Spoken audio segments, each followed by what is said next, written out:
batteva forte il cuore, nel cuore della mia città.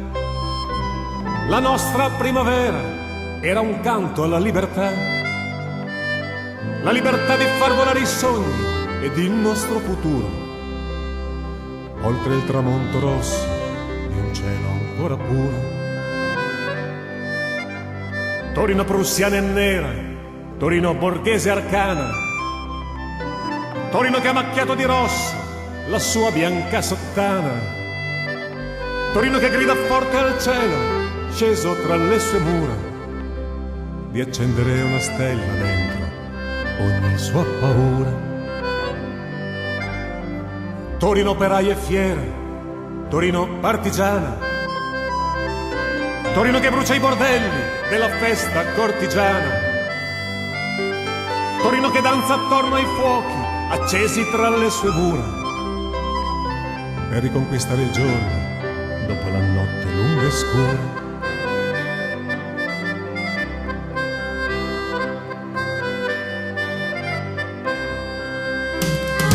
E il vento disegnava un mare di bandiere, e le onde delle strade erano facce vere, le facce antiche e nuove di chi non sta a guardare, di chi ha le scarpe rotte ma sa che deve andare. Non vi canto la fine dell'ultima guerra mondiale, ma di un tempo più vicino, di un tempo più normale, di un giorno preso in pugno da gente che ha il destino di vincere la notte e perdere al mattino.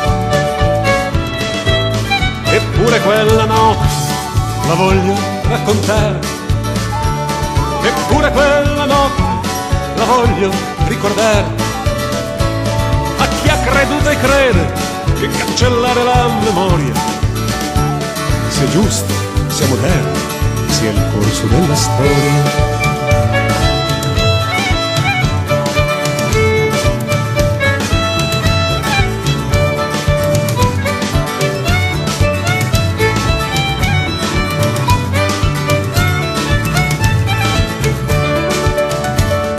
Di notti come quella la storia ne ha milioni, e tutte o quasi tutte sono strofe di canzoni, ma quella notte fu forse l'ultima dell'antico girotondo, degli incazzati che cantano la voglia di cambiare il mondo. E la piazza era un vulcano di canto popolare, di un canto straripante, tremendo e naturale, danzato al ritmo allegro dei balli del passato, di un ballo ormai lontano, ormai dimenticato.